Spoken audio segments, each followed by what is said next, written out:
The Lord appeared to her. He was still in a glorified state, but he told Mary that she should go back to the apostles and tell them that she had seen the Lord, the risen Christ. And of course, Jesus said, make sure you tell Peter.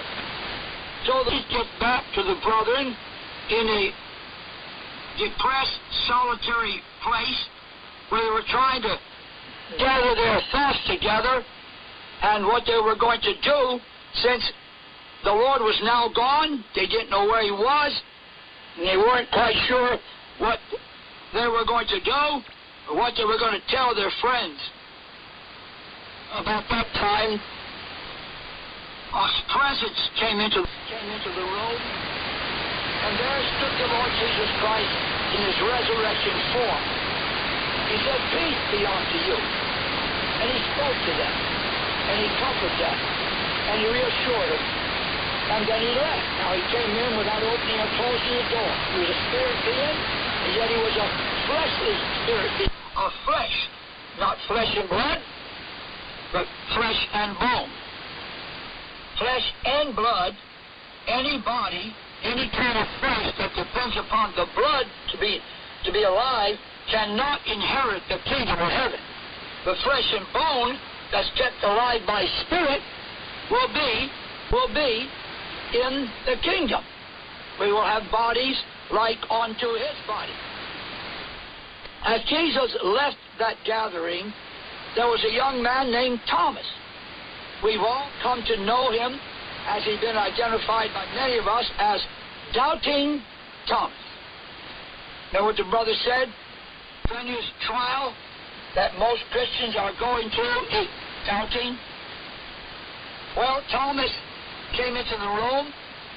The apostle said, Thomas, the Lord is risen. We see him, Thomas. He was right here with us just a few moments ago. Well, Thomas wasn't there. And so he didn't see him. He looked at those conscientious brothers that he had fellowship with for quite a few years, and he just didn't have no confidence in what they were doing. Matthew said to Thomas, Thomas, you know I wouldn't lie to you. Thomas, John, Thomas, he was here, Thomas.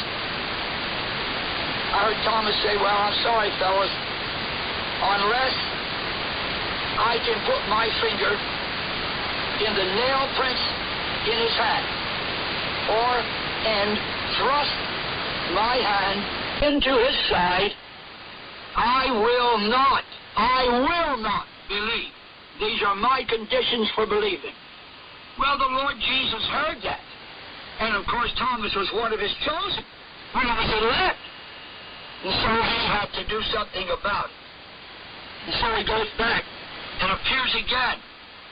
Ladies and gentlemen, the elect of God today, the elect of God, we are in a position where most of us are doing just like Thomas. Unless God does something, unless he manifests himself, we have got ourselves to a point where we are saying, I just won't believe. I just won't believe. Well, that doesn't really anger the Lord too much, but he loves us enough that I believe he's going to do just like he did with Thomas.